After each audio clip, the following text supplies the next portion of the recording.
On a désormais une présentation, un keynote, après ces 2 premières tables rondes. Un keynote qui nous sera donné par monsieur Emmanuel François qui veut se diriger vers la scène. Il dirige 2 structures. SBA, Smart Building Alliance, qui est une association, l'association pour le Smart Building en France et la Smart City.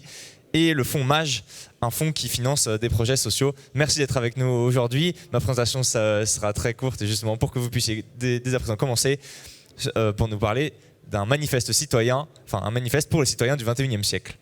La parole est à vous. Bonjour à toutes et à tous. Ravi d'être ici présent pour évoquer un sujet ô combien important, le numérique, et comment au XXIe siècle nous approprions tous et toutes ce numérique. Tout d'abord, pourquoi effectivement un manifeste du citoyen du XXIe siècle? D'ailleurs, il y a des manifestes, il y en a plein. Mais c'est le fruit d'une réflexion de longue haleine, puisque je suis le fondateur de la SBA, une association qui accompagne tous les acteurs du bâtiment, de la ville, dans la transition numérique et environnementale, qui a plus de 9 ans d'existence. Et je me suis rendu compte qu'aujourd'hui, on arrive avec de la technologie, on pousse des solutions. Mais on a trop tendance à oublier le citoyen et comment le citoyen va s'approprier ces mutations. Et donc je pense qu'avant tout, il faut reposer les questions de fond. D'abord, autour d'un postulat. Et excusez-moi de prendre ce mot fort, postulat. Eh bien, ce postulat, c'est que le numérique est une nouvelle composante de notre société, qu'on le veuille ou pas. En 1994, Internet est arrivé et ça a bouleversé nos modèles, nos modes de vie. La précipitation de ces mutations était liée au Covid. Il y a 1 an et demi, on a vu comment effectivement la société s'est adaptée en 1 jour, en 24 heures, grâce au numérique, dans de nouveaux modèles. Et aujourd'hui, quelque part, on n'ira pas de retour en arrière, pas de retour à une certaine normalité. Il faut réinventer cette normalité autour du numérique, qui est inhérent à notre société. Et c'est pour ça qu'aujourd'hui, je me permets de parler de mutation civilisationnelle. Pourquoi civilisationnelle? Parce que nous-mêmes, nous faisons partie d'une civilisation que j'appelle la civilisation de l'écrit, qui est née il y a plus de 5000 ans et qui a structuré l'organisation de notre société. Un écrit dogmatique, écrit dans le marbre, gravé dans le marbre, et qui a fait qu'effectivement, on a eu des villes qui se sont constituées pour asseoir le pouvoir politique et religieux, des bâtiments qui ont représenté des activités figées, une société qui s'est organisée, des lois, des règles, des religions, qui sont toutes autour d'un écrit dogmatique. Or, avec le numérique, on passe d'une société ou d'une civilisation figée, structurée, à une civilisation dynamique, où tout se réécrit de manière en temps réel. Ça ne veut pas dire que l'écrit disparaît, au contraire, mais on est dans un mode dynamique. On passe d'un mode organisation pyramidale à une organisation transversale, neuronale. C'est totalement différent. Hier, on raisonnait en silo et maintenant, on raisonne transversalement. Or, toutes nos organisations sont en pyramidale, sont organisées en silo. Ce qui fait qu'aujourd'hui, ça heurte, ça bloque. On veut faire passer des choses, on veut de l'efficacité énergétique, on veut une mutation environnementale. Mais ça bloque parce qu'en fait, on n'a pas cette approche globale, transversale, parce qu'on reste sur des organisations pyramidales et sur un mode de pensée en silo. C'est pourquoi aujourd'hui, je pense qu'il faut repenser complètement l'organisation de notre société. Il faut en fait changer d'OS. Il faut changer d'OS complètement. Regardez le monde de demain avec un nouveau regard. On a trop tendance aujourd'hui à repenser la ville, le monde de demain avec les lunettes d'hier. Avec justement cet OS qui est l'écrit figé. Alors que maintenant, il faut regarder ce monde de demain, cette ville de demain, repenser la société de demain avec un nouvel OS, avec un OS qui est dynamique. C'est fondamentale. Alors vous allez me dire, mais pourquoi un manifeste? C'est en fait pour poser les sujets de fond inhérents à l'humain, avec son rapport à ces milieux sociaux et environnementaux. Et j'insiste bien, sociaux et environnementaux, ou humains et nature. Alors qu'aujourd'hui, on a trop tendance, et surtout par le passé, à parler des rapports entre l'homme et les autres hommes, le lien entre les humains. Mais maintenant, il faut penser les liens entre l'homme et les humains et l'homme et la nature. Il faut remettre la ville dans la nature, par exemple. Donc il est temps qu'on se pose certaines questions. Et quelles sont ces questions? Eh bien, la première qui me vient à l'idée, c'est les droits et devoirs de l'homme à l'heure du numérique en lien avec le bien commun. Vous allez me dire, mais attends, les droits de l'homme existent depuis 200 ans. Pourquoi les réécrire? Justement parce qu'ils ont été écrits à une époque où on était sur un écrit dogmatique. On parlait notamment de propriété. Or, aujourd'hui, on parle plutôt d'usage, de partage, d'économie de la fonctionnalité. C'est juste un exemple. Mais un autre exemple, c'est qu'aujourd'hui, on parle de traçabilité. Il y a la problématique, il y a les discussions sur le pass sanitaire. Est-ce qu'on est d'accord avec une certaine traçabilité, mais par rapport à quel bien commun? Et il faut qu'on s'entende sur ce bien commun, sur sa temporalité, sur sa contextualisation. La contextualisation locale, voire universelle. Si on parle de sanitaire, si on parle d'environnement, de traçabilité carbone, c'est peut-être universel. Mais dans d'autres cas, ça sera purement local, à l'échelle de la famille, à l'échelle d'un logement, à l'échelle d'une copropriété, d'une commune. Vous comprenez ce que je veux dire? C'est changement fondamental de paradigme. Un autre sujet, c'est quel mode d'organisation de notre société ou quel mode de gouvernance de notre société à l'heure du numérique. Tout à l'heure, je vous dis, c'est la civilisation de l'écrit a donné notamment lieu à la démocratie. À l'heure du numérique, est-ce que la démocratie est encore le bon modèle social? Quid du res publicum? Comment effectivement porter en mode dynamique l'intérêt et faire participer le citoyen en temps réel? Est-ce que la démocratie est bâtie comme ça? Comment repenser la démocratie à l'heure du numérique?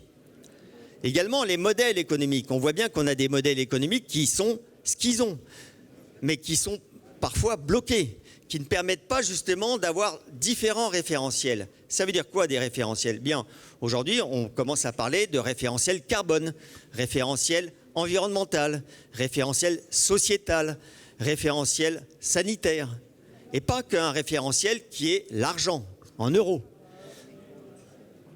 Donc, est-ce que la finance est encore le seul modèle pour accompagner ces transitions? Quid d'une économie alternative, complémentaire, pour porter ces transitions? On parle de tokens, on parle de monnaie locale. Et ensuite, une question, c'est si on prend des tokens ou des monnaies locales, est-ce que ces monnaies locales sont convertibles en numéraire ou pas?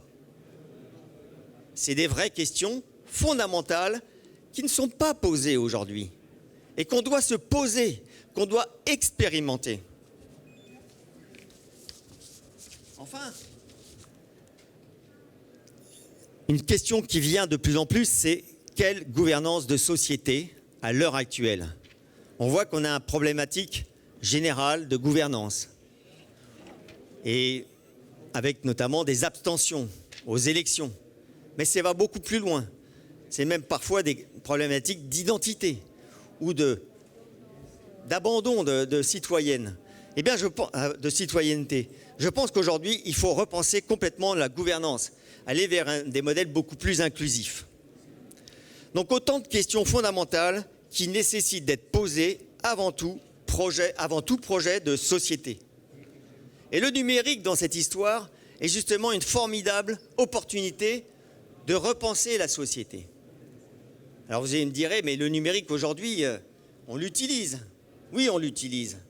Et on l'utilise, mais à quel escient? Et c'est là la question que je veux poser.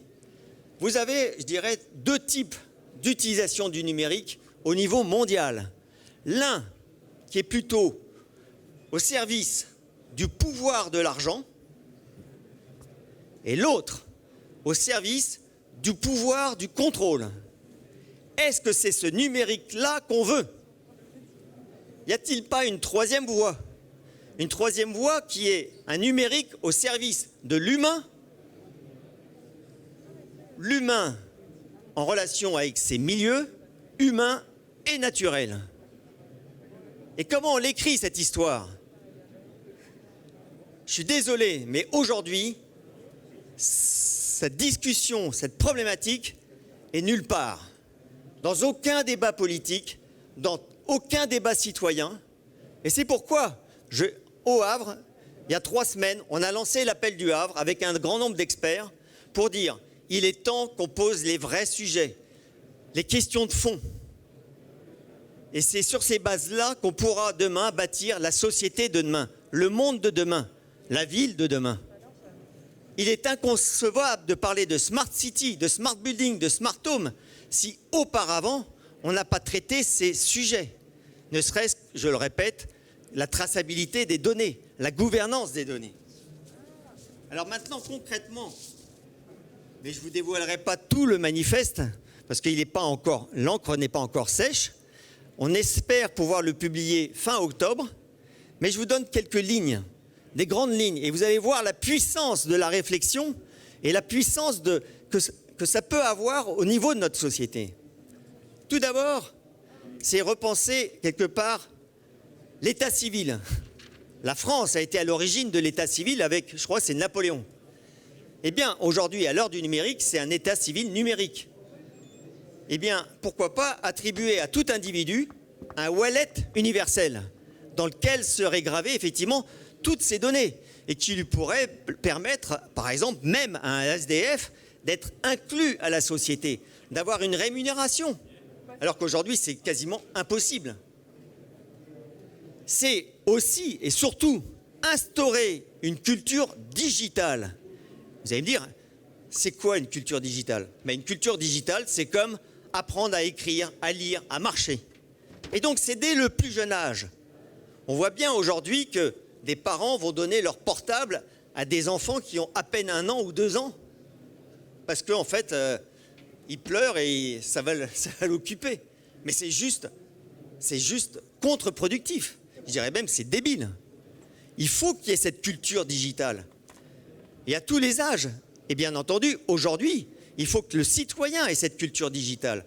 Quand il va sur Facebook, sur les réseaux sociaux, effectivement, il faut qu'il soit informé des conséquences. Quand il va mettre un système de domotique, entre guillemets, chez lui, il faut qu'il ait cette culture digitale. Quand il y a un compteur Linky dans sa maison, il faut qu'il y ait cette culture digitale, etc., etc. Il faut généraliser l'open data, donner accès à la donnée à tous. La data doit être un bien commun. Or, aujourd'hui, est-ce que c'est un bien commun? Et c'est pour ça qu'aujourd'hui, on achoppe sur tous les modèles économiques, car chacun veut garder la data à lui pour bâtir des modèles économiques. Mais déjà, est-ce que cette data lui appartient? Personne ne le sait. Il n'y a aucun cadre juridique autour de cela. C'est empirique.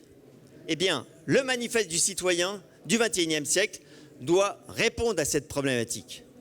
Et c'est universel. Il n'est pas trop tard. C'est maintenant. C'est organiser une gouvernance maîtrisée et sécurisée de digital. C'est cette troisième voie dont je vous parle.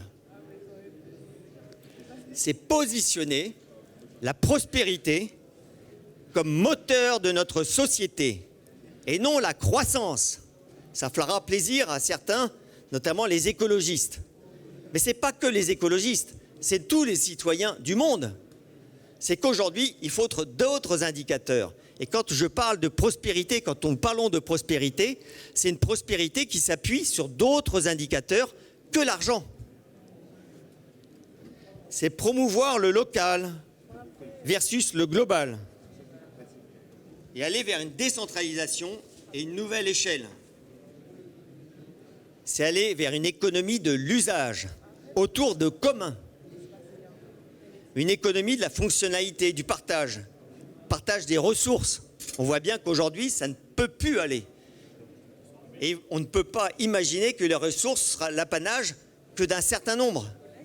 Il faut que ces ressources soient partagées au plus grand nombre. D'où cette notion de partage et de commun, pour aller vers une économie plus inclusive, plus contributive. C'est adapter les cadres juridiques et les cadres réglementaires à l'heure du numérique. Car aujourd'hui, est-ce que ces cadres réglementaires et cadres juridiques répondent encore aux aspirations citoyennes à l'heure du numérique? Comme je vous l'ai dit, ils reposent sur un fondamental qui est le dogme de l'écrit. Or, on est dans un modèle dynamique. Eh bien, si on passe en mode dynamique sur des règles beaucoup plus dynamiques, contextualisées, eh bien, ce sera certainement beaucoup plus efficace et inclusif. Mais il faut le repenser. Ce n'est pas l'anarchie, c'est un nouveau modèle d'organisation de société. C'est aller vers développer une économie régénératrice et ajuster les usages aux ressources et non l'inverse. C'est opter pour une économie décarbonée et renouvelable. Et donc, accepter une certaine traçabilité, mais positive, au service du comportement et d'un comportement citoyen, éco-responsable. C'est réconcilier l'urbanisme avec la nature. C'est doter les citoyens d'outils d'action et les accompagner dans la réutilisation d'outils d'action pour justement agir en temps réel, en mode dynamique, voter en mode dynamique, échanger avec leurs députés en mode dynamique. C'est-à-dire qu'on reste dans une démocratie, mais beaucoup plus participative, dynamique, et on échange avec son député régulièrement. Et puis si ça ne marche pas, s'il n'est pas en phase, eh bien il faut des nouveaux modèles pour repositionner la gouvernance. C'est juste un exemple, parce que je vous donne l'exemple de démocratie, mais c'est au niveau des entreprises. C'est aller vers effectivement une organisation, une gouvernance beaucoup plus neuronale. Enfin, c'est promouvoir l'intelligence collective, car effectivement, c'est la force du numérique. Si on met toutes les intelligences en réseau et qu'on les accumule, on ira effectivement beaucoup plus vers une société, vers une humanité augmentée, plutôt qu'effectivement un leader qui n'aura pas forcément cette intelligence. C'est fondamental. Ça ne veut pas dire qu'il n'y aura pas de leader, mais il faut des leaders au pluriel, en réseau, interconnectés, comme l'organisation de notre société sera en réseau, comme je l'ai dit hier, dans le projet de 3e révolution urbaine, d'avoir des mini data centers qui sont en réseau, mais avec une gouvernance locale. Eh bien, je pense que le jour où on a porté ces valeurs au niveau de la société, enfin, on pourra parler du monde de demain. Merci.